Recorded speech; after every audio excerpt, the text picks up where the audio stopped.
Peace, peace, peace, peace, peace, peace, peace, peace, peace, peace, peace, peace, peace. It's Andrew the Promised Child once again. How we doing, kings and queens? How we doing, brothers and sisters? And today I will be reading from As a Man Thinketh by James Allen. This is the version that I have. With this version right here, it's also Mastery of Destiny inside here. So I know there's like different As a Man Thinketh. But if you have this one right here that I have, that have the extra book inside of it, I'm on page 17. Page 17. All right. A man does not come to the almshouse or the jail by the tyranny of fate or circumstances, but by the pathway of groveling thoughts. So when you're reading, right, you have to know what things mean. Right? We don't just skip over words. If we don't know what words mean, we have to break down actually what words mean. So, what does almshouse mean?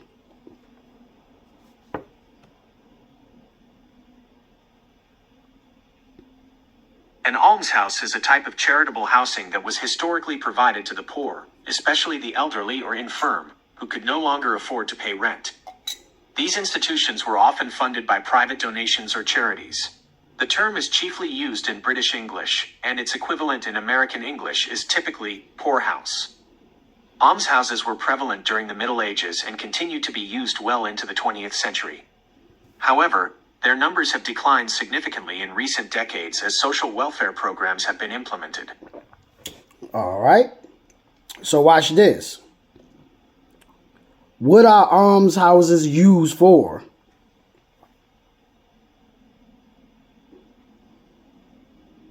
Almshouses were historically used to provide shelter and basic necessities to the poor, elderly, or infirm who couldn't afford housing. They functioned as a form of social welfare during a time when government programs weren't available. All right. So you hear what it says. A man does not come to the almshouse. And now we know what an almshouse is. It was historically used to provide shelter and basic necessities to the poor. Right? Or the jail, which we know what jail is. If you commit a crime, that's where you go. They incarcerate you. By the tyranny of fate or circumstances, but by the pathway of groveling thoughts. What are groveling thoughts? What does groveling thoughts mean?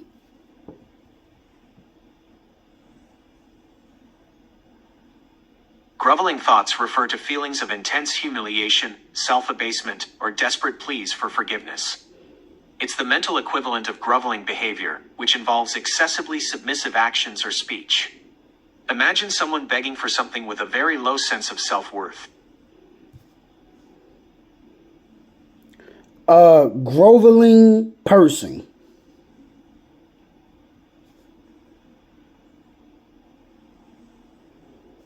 A groveling person is someone who behaves in an excessively submissive or humbling way, typically to appease someone else or express regret for wrongdoing.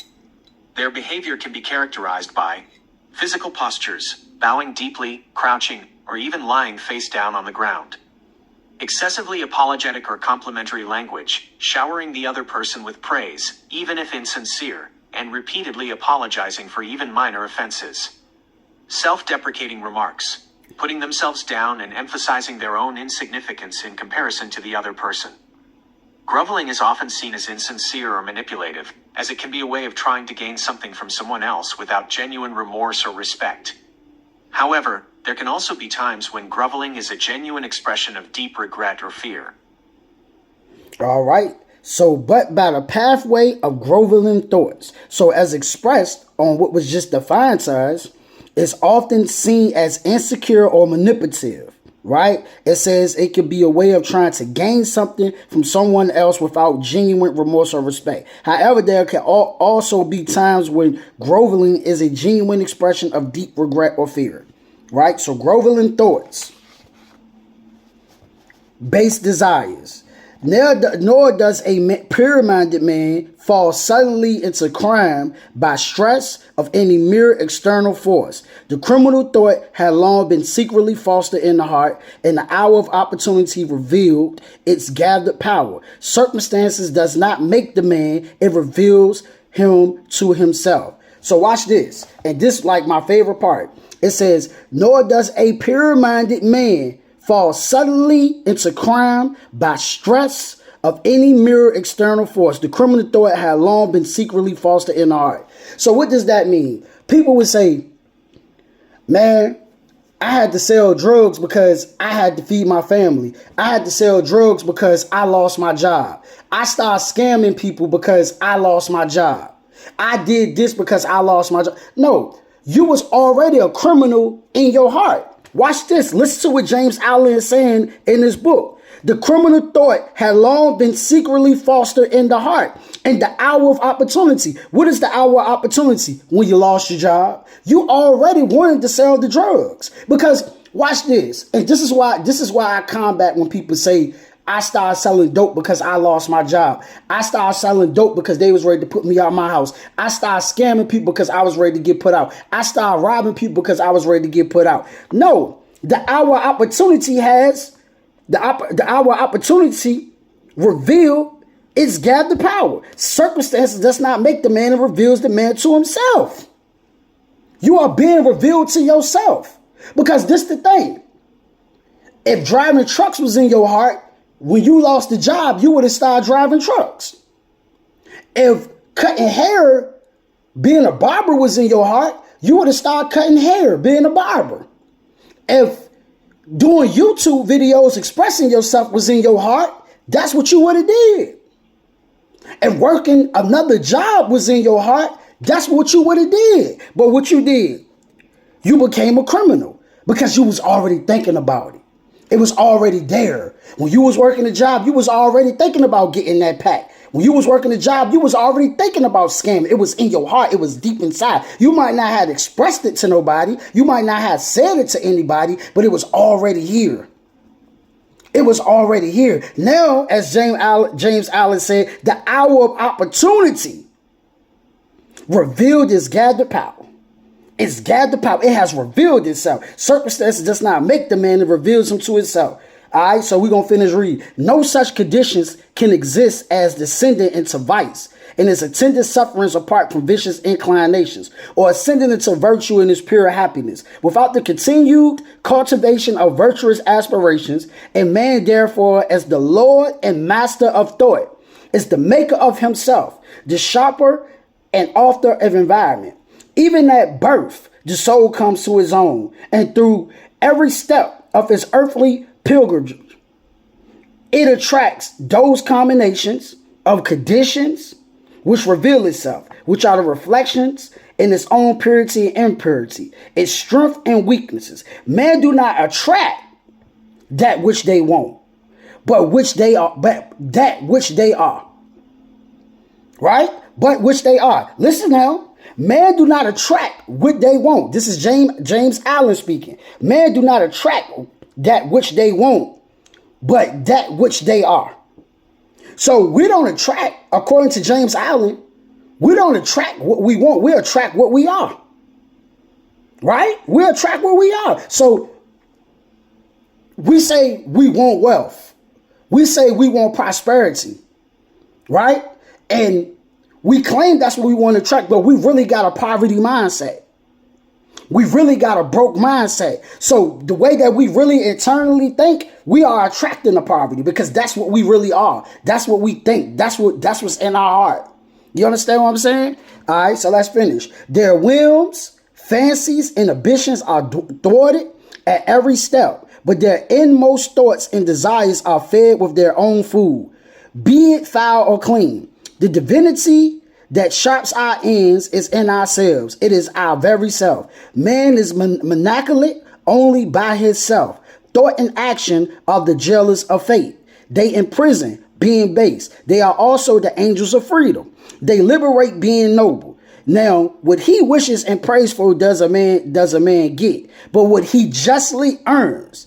Not what he wishes and prays for does a man get, but what he justly earns. And then listen, he continued to go. We on page 19. He continued to go as it says, his wishes and prayers are only gratified and answered when they harmonize with his thoughts and actions. Now, let's say that again. His wishes and prayers are only gratified and answered when they are harmonized with his thoughts and actions. So what we was just talking about at the top, what I just talked about, poverty, wealth, are you one with wealth? Are your actions showing that you want wealth? Are your actions showing that you want riches? Is my actions showing that I want wealth? Is my actions showing that I want riches? So when you praying for something, as he say right here, his wishes and prayers are only gratified and answered when they harmonize. Let's go over harmonize. Let's get the definition of harmonize. What does harmonize mean?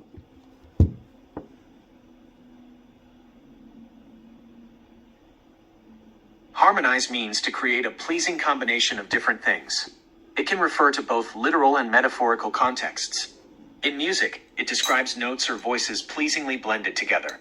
In a more general sense, it refers to things that work well together or complement each other. For example, you could say that two colors harmonize or that different personalities can harmonize in a team setting. All right. Harmonize with thoughts meaning. Watch how awesome this thing is. Harmonizing with your thoughts means achieving a state of inner peace and coherence in your mind. It involves bringing your thoughts, feelings, and actions into alignment. When your thoughts harmonize, you experience a sense of clarity, focus, and reduced internal conflict. Oh, I like that right there. I like that. I like that. It involves bringing your thoughts, feelings, and actions into alignment. Define alignment.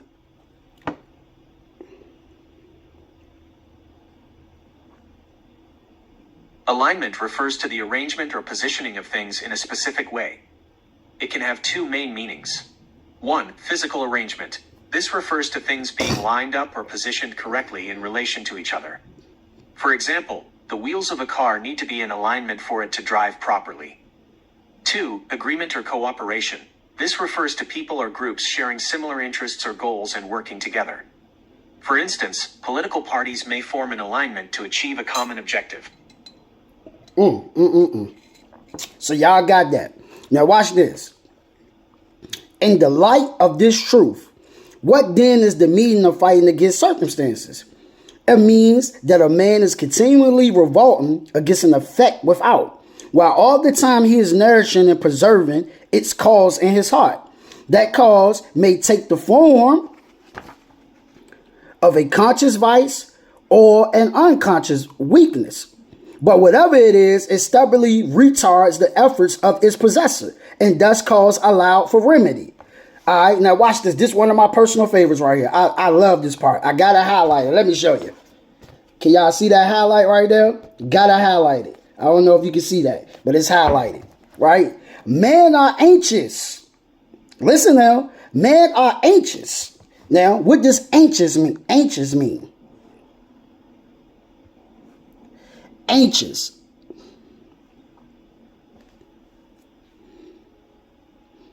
We got to go over the meaning of stuff. Anxious means experiencing worry, nervousness, or unease about something. Right? It's a state of apprehension about future events that can cause physical symptoms like increased heart rate, sweating, or muscle tension.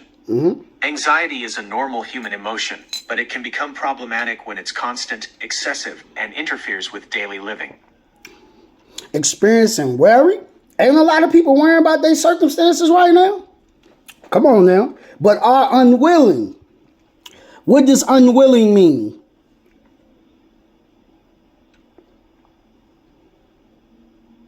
Unwilling means lacking a desire or readiness to do something.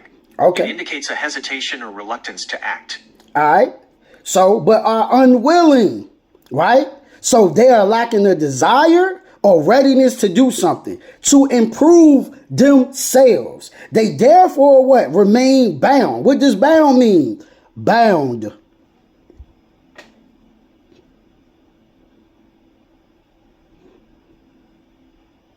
Bound is a versatile word with several meanings. Here's a breakdown of the most common ones. Confined or restricted. This is the most general sense of bound.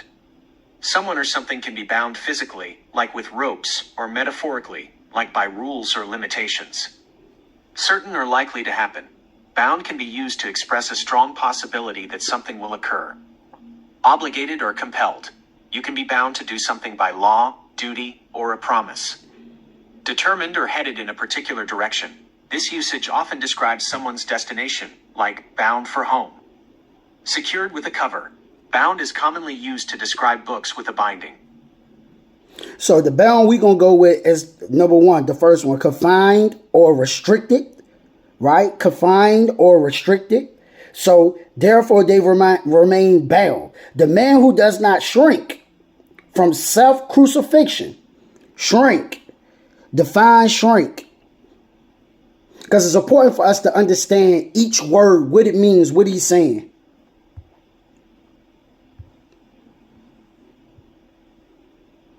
That is very important, because if you don't understand the word and you keep reading, your mind go blank. Not only your mind go blank, you're not understanding the whole context of what's being said. So we have to understand what the word means. Shrink. Define shrink.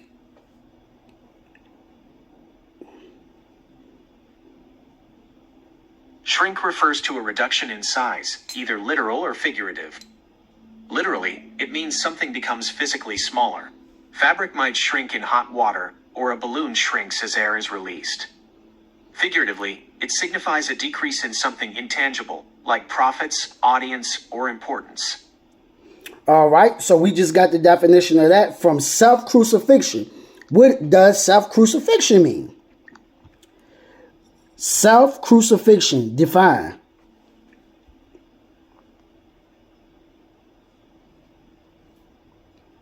There's no specific historical meaning associated with the term self-crucifixion. Crucifixion was a form of capital punishment practiced throughout various ancient civilizations, including those in the Middle East and around the Mediterranean. All right, so that's the definition that they're going to give you in that. But self-crucifixion, like pretty much meaning like to bring yourself under submission, to put yourself under judgment. That's how I would look at it. That's how I interpret it, to put myself under judgment. You know what I'm saying? When you crucifying something, you feel what I'm saying? So self-crucifixion can never fail to accomplish the object upon which his heart is set. This is true as earthly as of heavenly things. Even the man whose sole object is to acquire wealth must be prepared to make great personal sacrifice before he could accomplish his object. And how much more so he who will realize a strong and well-poised life.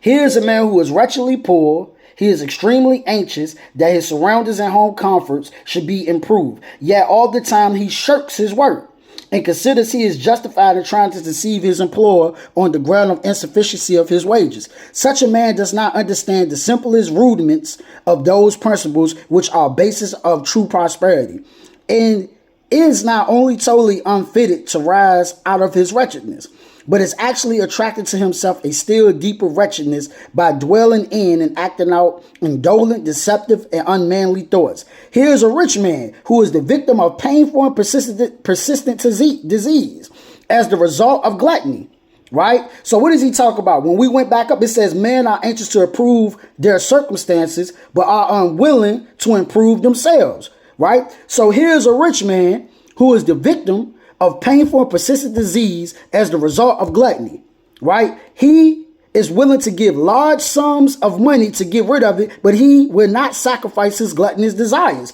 What it says up here again, men are anxious to improve their circumstances, but are unwilling to improve themselves, that they therefore remain bound.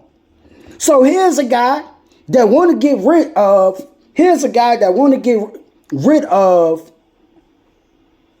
a disease, right? But he'll put up all the money for it, but he's not willing to change his eating habits. He's not willing to give up the food that he's eating. He's not willing to do it, right? So he wants to gratify his taste for rich and unnatural viands and have his health as well. Such a man is solely unfit to have health because he has not yet learned the first principles of a healthy life, right? Here's an employer of labor who adopts crooked measures to avoid paying the regular wage and in the hope of making larger profits, reduces the wage of his work people. Such a man is altogether unfitted for prosperity, in which he finds himself bankrupt. But as regard repetitions and riches, he blames circumstances, not knowing that he is the sole author of his condition. So I'm going to stop there. I'm going to come back with a part 2 of this. This is the James Allen book, As a Man Thinketh. If you don't have it, go get you one. And if you want to read from the exact one that I have, is As a Man Thinketh, the complete original edition. James Allen also includes the bonus book, Mastery of Destiny. That's the one that I have. So if that's the one you'd like to go get it. I stopped at page 22, and we're going to go over it again, and I'll be back to you soon. Peace be to you.